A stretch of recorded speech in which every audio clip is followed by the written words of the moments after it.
nga ba sina Mark Heras at Ina Asistio? For the longest time kasi, balitang nililigawan daw ng bad boy ng dance floor ang dalaga ni Nadia Montenegro.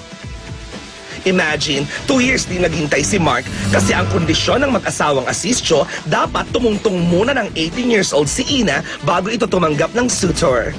Last year, nagdibo na nga si Ina at si Mark pa ang escort niya.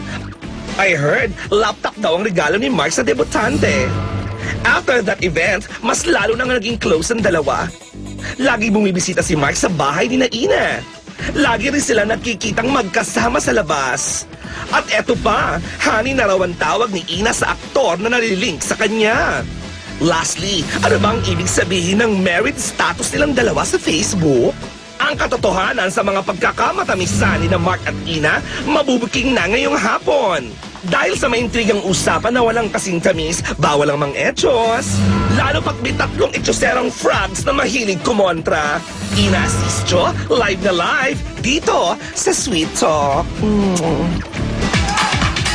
Yes, mga kapuso, ito nga po ang Sweet Talk at ang aking unang guest sa unang pagtatanghal ng Sweet Talk ay ang napaka-sweet na si Miss Ina Asistio. Hi, Hello, Ina. hello po.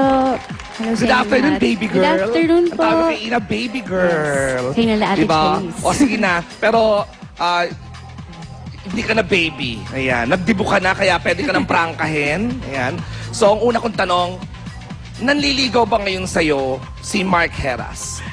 Ayan, yun nga po, wala naman kasing formal na sinasabi pa si Mark. So, for me naman po, mas maganda kung yung ganyan na question, kay Mark natin tanungin. Sa bagay ko yung babae eh, no? Opo, ang Sige. pangit naman po na, di ba, ako yung babae, ako yung sasagot ng ganon. So ngayon, sa prangkahang mag-shota na ba kayo? Hindi po. Hindi pa. Hindi po. Okay, hindi pa daw sila mag-shota. Ano kaya ang reaksyon ng aking mga etyoserang frogs? Pasok! Etchosera! Etchosera ka daw. Bakit? May alam kayo?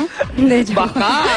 May alam. Ito atang isa si Fredo, may alam. Dahil ito mahilig to mag-Facebook. Oo, nag-Facebook ako. At alam mo, sweet, meron ako nakita. Sa Facebook? Oo, Ano? sweet, meron akong careless whisper. May careless whisper. Ano yun? Go. Koka. Ah, okay. Alam mo, ang careless mo, ha? Oo, nakakaloka yung careless whisper. Sa Facebook account niyo daw ni Mark, alam mo, friends ko kayo pareho, bakit hindi ko napansin yon? Ang status daw na nakalagay, married? Yeah, ito na sumingo, diba, Tito Sweet? Naging teenager na naman kayo. Siguro for me, sana po pagbigyan nyo ako ng chance na enjoy ko yung pagka-teenager ko. And yun naman po, playtime lang naman po yan. Wala naman po nakalagay doon na married to Mark or married to ganyan, Parang diba? playtime lang. Tama, diba? So, magpapasweet lang yon. Opo, pero hindi naman po ibig sabihin na naglagay kami ng ganun, talagang kasal na kami, diba? Hindi Ay, naman po magaya nga yan. ganun. Lagay ko married. Kaya parang karumal-dumal, di ba? Parang, okay. Gusto kong malaman, ang nanay mo ba, na si Miss Nadia Montenegro, na Hello Nads, boto naman ba ito sa pagiging friends nyo ni Mark?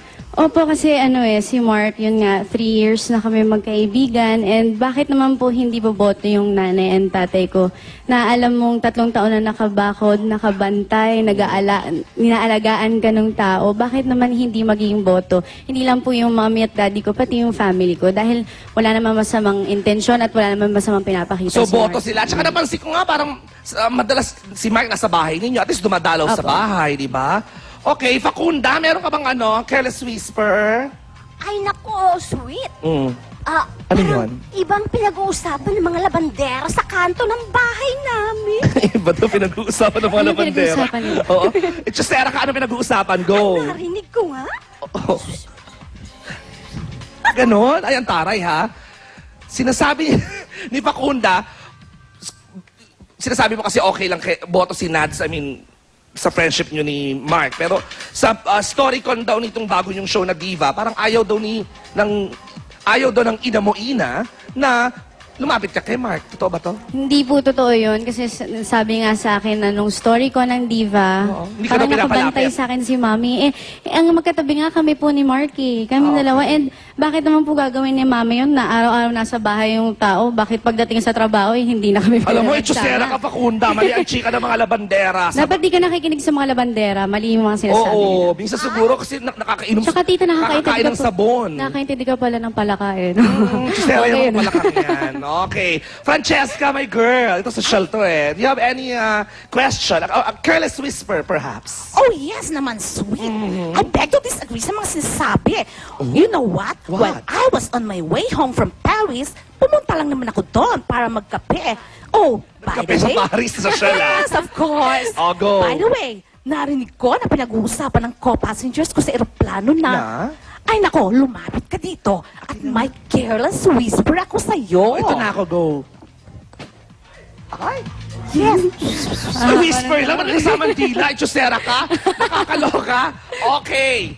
Okay, kasi sa isang interview daw, sinabi ng ina mo na si Miss Nadia Montenegro, Ina, na malaki ang pag-asa ni Mark kung sakasakaling ligawan ka niya na formally.